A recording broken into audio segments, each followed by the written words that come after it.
Alors, samedi dernier... S'il vous plaît, monsieur Joachim, oui. C'est tellement important qu'il faut préciser quelque chose. Rien n'est fait sur les théâtres d'opération au jour d'aujourd'hui. Pendant que... Mais vous n'êtes pas quand même sur le terrain.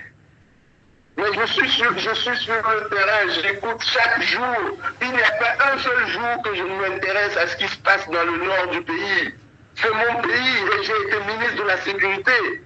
Et il faut que les autorités congolaises comprennent qu'il est temps d'arrêter de jouer, de faire du mazé-mazé dans la diplomatie et de prendre à bras le corps ce problème. Comment vous pouvez expliquer qu'un petit espace du Togo, au nord du Togo, nous n'arrivons pas à le sécuriser malgré les moyens colossaux que nous mettons? Et vous avez été très bien compris. Comment vous pouvez expliquer que pendant que le dispositif n'a pas d'hélicoptère de surveillance, les hélicoptères de surveillance sont en train de faire le tour de la COSA à la recherche d'un ennemi intérieur qui n'existe pas, juste pour la sécurité du chef de l'État. Tout est mis en œuvre uniquement pour la sécurité du chef de l'État. Et ce n'est pas bien d'exposer nos soldats comme ça. Voilà, monsieur Bokor, on ne les rend jamais hommage, nos soldats. Et vous allez voir, ils vont les enterrer en catimini, alors qu'ils sont partis mourir pour nous. On n'a jamais ramené les corps de nos vaillants soldats dans la capitale, comme ça se fait dans tous les pays, pour leur rendre hommage. Parce qu'il faut cacher, on les enterre en catimini. C'est donc pas sérieux. Donc un deuil national, en leur hommage, un deuil national en leur hommage ou bien en leur mémoire. Il faut un deuil national, il faut ramener le corps dans la capitale, sur l'esplanade du palais des congrès, leur rendre hommage et promettre que leur mort ne sera pas une mort sans issue vaine. Merci et c'est comme ça qu'on donne une armée. Merci et beaucoup. Vous savez, merci. Ils ont aussi, il faut Yacine a aussi disloqué le dispositif de sécurité qui était mis en place. Et ça, c'est des détails liés donc au milieu exclusivement armé. Mais quand même... Non, l'affaire de la défense concerne le pays. Oui. Parce que ce sont nos impôts qui payent. Et vous le savez bien, c'est la grande millette. Vous maîtrisez bien cela. C'est la grande muette, mais ça ne veut pas dire que les experts n'ont pas le droit de développer pour que l'État prenne en charge les préconisations. Nous avons le devoir, nous tous, vous et moi, d'assurer la sécurité, de contribuer à assurer la sécurité du pays et de protéger nos boys. Et tout le monde est aujourd'hui unanime, à rendre hommage donc à ces forces de sécurité, ces forces de défense et de sécurité qui sont tombées sur les champs. Il faut ramener les corps. Voilà. 10 millions, vous savez ce qu'ils ont fait récemment? Non, monsieur François Bokor. Ils ont pris un arrêté pour dire juste que si quelqu'un tombe sur le champ de bataille, on lui paye 10 millions. 10 millions, c'est quoi? Je préfère qu'on rende les honneurs dignes de ce nom sur la place publique à Lomé à nos braves soldats que de donner 10 millions à leur famille. Et votre proposition certainement est très bien entendue, monsieur Bokor. Alors, revenons maintenant au sujet du jour principalement. Vous avez créé le samedi dernier le mouvement dénommé Mouvement de Libération Nationale Freedom Togo.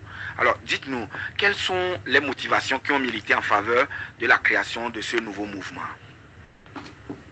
La grande motivation qui nous a poussé à prendre nos responsabilités, Kofi Nyam et Jean Sylvanus et moi-même, c'est le coup d'État constitutionnel du mois d'avril dernier. On le voyait venir. De faire partir aujourd'hui ce qui est clair et très clair, vous le savez bien, les moyens conventionnels pour pouvoir faire partir X ou Y, c'est pas les urnes. Alors, moi, ma question qui est la suivante. Est-ce que vous avez un plan de collaboration avec les acteurs de la société civile et politique au Togo pour pouvoir essayer de dérouler peut-être votre plan d'action? Comment vous comptez sensibiliser les citoyens? Vous doutez bien que si j'ai un plan, si Freedom a un plan, il ne vous le dira pas, parce que demain, le régime tel que vous le connaissez va aller cueillir nos collaborateurs sur le terrain. Mais ce qui est sûr, c'est que nous sommes connectés. Ce qui est sûr, c'est que nous avons les moyens légaux pour faire tomber ce régime. Donc vous travaillez en symbiose avec les autres acteurs politiques qui sont là, ici sur le territoire?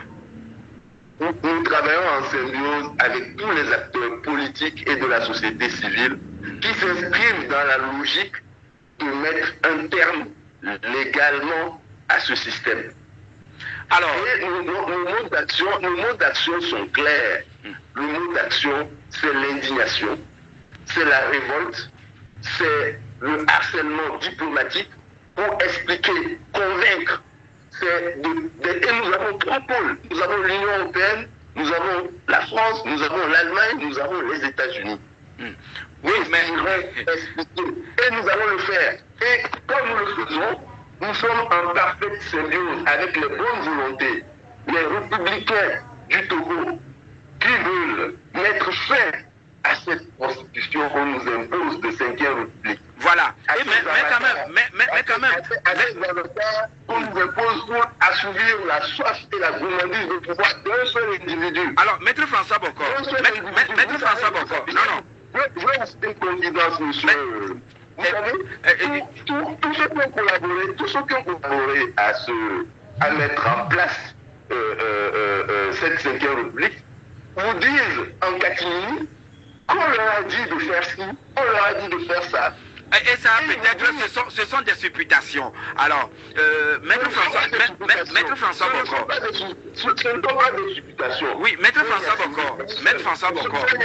Il y a eu dans ce pays, vous le savez bien, le FRAC, le CAP 2015, le CST, Arc-en-Ciel, Groupe des 6, C14, DMK et bien d'autres. Qu'avez-vous à dire maintenant aux Togolais que Freedom Togo ne connaîtra pas le même sort? Vous faites bien de le souligner. Le FRAC, j'étais, Kofi et moi, des initiateurs du FRAC. Oui. Et nous avons vu que ce FRAC a échoué de pas uniquement les divergences de leadership parmi la classe politique qui n'a pas voulu aller dans la direction qu'on souhaitait que tout le monde y aille pour définir une unité d'action et se mettre derrière le parti le mieux implanté à l'époque, c'était le parti porté par Jean-Pierre Fabre. Mais les autres n'ont pas voulu suivre. Et ça a échoué. Maître, nous revenons donc en studio pour la suite du débat. Alors, je vous posais la question concernant disons, tout ce qui a lieu comme regroupement. Et je vous posais la question, entre-temps, vous aviez dit que vous travaillez en symbiose avec les uns et les autres. Mais nous allons quand même aller un peu dans la sous-région, si vous le permettez. Au plan régional, les États de l'AES ont décidé de divorcer, et c'était récent quand même, avec la CEDEAO. Alors, au niveau du mouvement Freedom Togo, leur donnez-vous raison ou bien vous condamnez leur décision de quitter la CEDEAO? Oui, maître. N'ont pas d'amis, ils n'ont que des intérêts. Et chaque État est souverain de s'engager. Mais ce qui se passe au sein de la CEDEAO, où on refuse de construire la CEDEAO des peuples et on transforme la CEDEAO en syndicat de chefs d'État, fait réfléchir. Et c'est pour cela que la CEDEAO est dépréciée au sein de l'opinion. Et tout ce qui doit être fait pour réhabiliter la CEDEAO sera de mise. Il faut que les diplomates de l'espace CEDEAO et les chefs d'État comprennent qu'un outil d'intégration n'est pas un outil à instrumentaliser, n'est pas un outil à servir des desseins de protection des chefs d'État en manque de légitimité. Et c'est en cela que les États de l'AES et les autres États pourront former famille.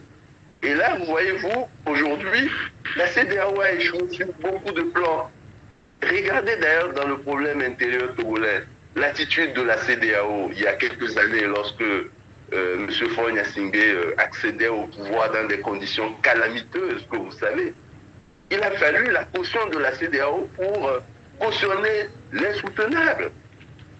Donc, et ça, tout ça doit faire réfléchir.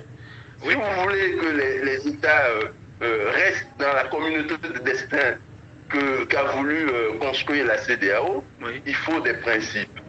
Regardez, en 2012, la CEDEAO, à Accra, voulait acter le protocole, dans son protocole additionnel, la limitation des mandats présidentiels. Oui. À l'époque, il y avait deux pays, le Togo et la Gambie, qui avaient refusé, qui s'étaient opposés à cela. Et comme les décisions se prennent à l'unanimité, l'agenda donc de la limitation des mandats a été retiré. Oui. Donc, comment vous pouvez accepter qu'il y ait un espace qui n'a pas des règles contraignantes pour tout le monde?